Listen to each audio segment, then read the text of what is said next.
আসসালামু আলাইকুম গাইস, কি অবস্থা সবার? কেমন আছেন সবাই? আশা করি সকলেই ভালো আছেন। আমি আলহামদুলিল্লাহ ভালো আছি। আমি মোহাম্মদ ইয়াসিন আরাফাত। আপনারা দেখতেছেন code care BD. Awesome CSS property part 3 তে সকলকে স্বাগতম। আজকে আমরা কথা বলবো বর্ডার ইমেজ নিয়ে। আমরা কিভাবে আমাদের যে HTML কোনো ট্যাগ আছে সেই ট্যাগকে কিভাবে আমরা বর্ডার ইমেজ দিতে পারি সেই বিষয়ে আমরা আজকে কথা বলবো।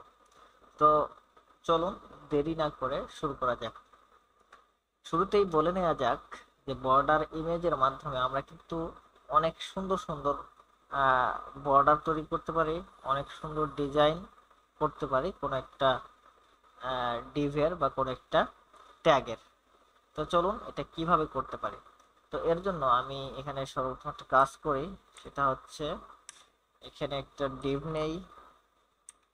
ডিভ ডিভের ভিতরে আমি একটা S1 ট্যাগ নিলাম এবং এখানে লিখে দিলাম বর্ডার সরি বর্ডার ইমেজ। ওকে, আমি এখানে বর্ডার ইমেজ লিখে দিলাম। এটাকে আমি লাইভ সার্ভারে ওপেন করে ফেলি।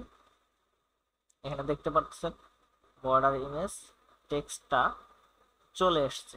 ওকে, এরপর আমি এই ডিভটাকে একটা ক্লাস দিয়ে দেই, ক্লাস বর্ডার। ওকে, এখানে আসার পর এটাকে একটু সেভ দিয়ে নেই। এখানে আসলাম, আসার পর ডট বর্ডার এবং এটা এটার একটা হাইট উইথ দিয়ে দেই। ওকে, হাইট উইথ না দিলেও হয়, তারপর আমি দিচ্ছি যাতে আপনারা স্কোয়ার সাইজ দেখতে পারেন, কি দেখতে ভালো দেখায়। ওকে, আমি এটা দিলাম 200 পিক্সেল এবং হাইটটাও 200 পিক্সেল করে দিই। ওকে, সেভ দিয়ে দিলাম। এরপর আমি যেটা করব সেটা হচ্ছে আমি একটা বর্ডার নেই। সর্বপ্রথম বর্ডার 10 পিক্সেল সলিড ব্ল্যাক। আপনারা হয়তো জানেন বর্ডার কিভাবে নিতে হয়, না জানলে আমি বলতেছি। বর্ডার হচ্ছে আপনি বর্ডার যে প্রপার্টি এটা আছে, এটা নেওয়ার পরে এখানে সর্বপ্রথম আপনি কত পিক্সেল বর্ডার দিতে চাচ্ছেন আর কি। এই যে এগুলা, এই মোটাটা কত মোটা হবে সেটা এখানে বলে দিতে পারেন।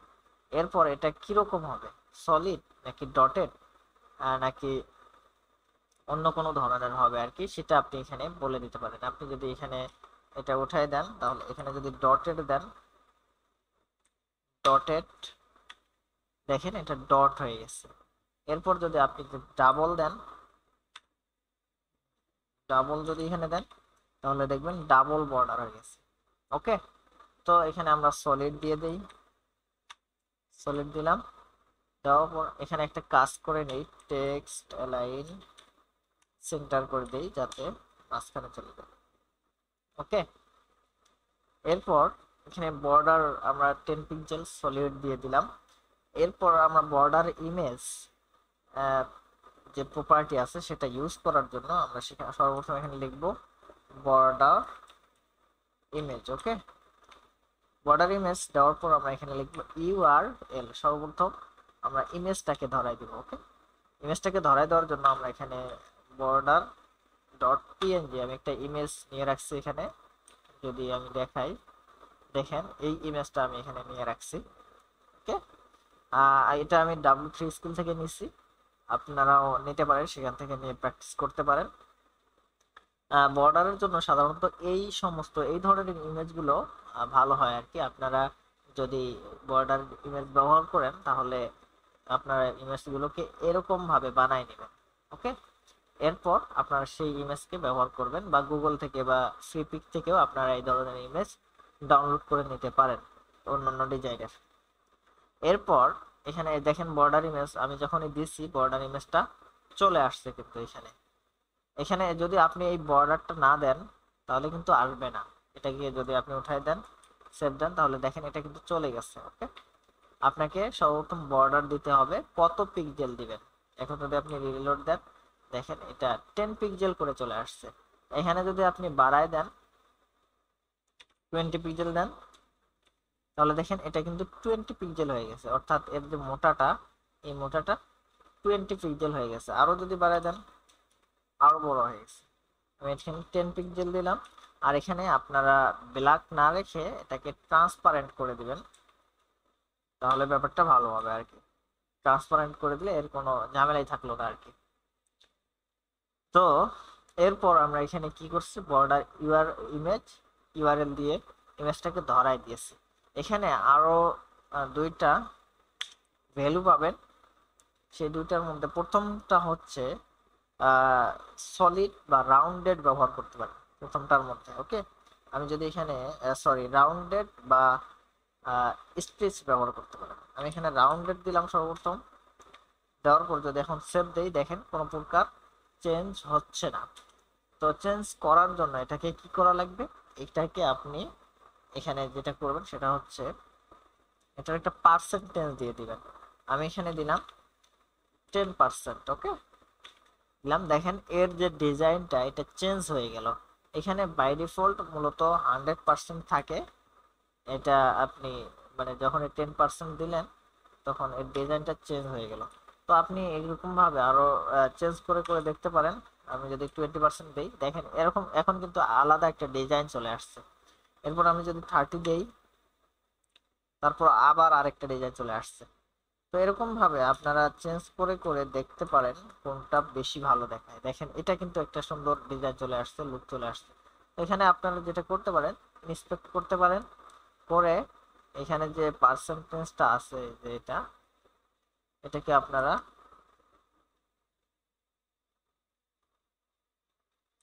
চেঞ্জ করে দেখতে পারেন। দেখছেন আমি এখানে চেঞ্জ করতেছি, সরি কোথায় গেল, দেখেন আমি এখানে চেঞ্জ করতেছি, ওর কিন্তু লুক চেঞ্জ হচ্ছে। দেখেন একটা এখন মানে আপনি যত ভ্যালু বাড়াবেন এর ঘনত্বটা তত বাড়বে, এই যে ঘনত্বটা তত বাড়বে। এক পর্যায়ে দেখেন এটা কিন্তু মানে সলিড হয়ে গেছে। ওকে, এক পর্যায়ে ঘনত্ব বাড়তে বাড়তে এটা সলিড হয়ে গেছে। এখন যখন কমাবেন এর ঘনত্বটা কমবে এবং ডিজাইনটাও চেঞ্জ হয়ে যাচ্ছে, আপনি সুন্দর সুন্দর লুক পাচ্ছেন। তো এইভাবে কিন্তু আপনারা বর্ডার ইমেজ নিতে পারেন। সেই সাথে এখানে যে আমরা রাউন্ডেড ব্যবহার করছি, রাউন্ডেড এর জায়গায় আরেকটা ভ্যালু আছে, সেটা হচ্ছে স্ট্রেচ। ওকে, আমরা যদি এখানে স্ট্রেচ ব্যবহার করি তাহলে দেখবেন এর যে ডিজাইনটা আরেকটু মানে আরেকটা লুক চলে আসছে এখানে ডিজাইনের মধ্যে। ওকে, তো এখানেও আপনারা সেম একইভাবে যে এর যে পার্সেন্টেজ আছে সেই পার্সেন্টেজটা চেঞ্জ করে করে দেখতে পারবেন কোনটা। এই দেখেন দেখেন দেখেন কত সুন্দর সুন্দর ডিজাইন চলে আসতেছে। ওকে, পার্সেন্টেজটা আপনারা চেঞ্জ করে করে দেখতে পারবেন যে কোনটা ভালো লাগে আপনাদের।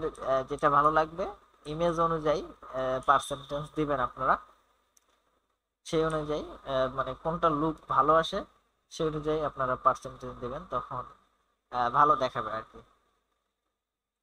তো এই হলো আমাদের অসাম সিএসএস এর পার্ট 3, অর্থাৎ আমরা কিভাবে বর্ডারে ইমেজ ব্যবহার করতে পারি, সুন্দর লুক নিয়ে আসতে পারি বর্ডার ইমেজের মাধ্যমে আমাদের কোনো একটা ট্যাগের মধ্যে। এরপর সেটা আমাদের যে ডিজাইনটা আরো সুন্দর করে ফেলতে পারি। তো আজকের ভিডিও এতটুকুই। আপনারা আপনাদের যদি ভিডিওটি ভালো লাগে অবশ্যই আপনারা কোড কেয়ার বিডি চ্যানেলটাকে সাবস্ক্রাইব করে পাশে থাকবেন। সেই সাথে ভিডিওতে লাইক করবেন, কমেন্ট করবেন এবং শেয়ার করবেন। সকলকে ধন্যবাদ। আসসালামু আলাইকুম।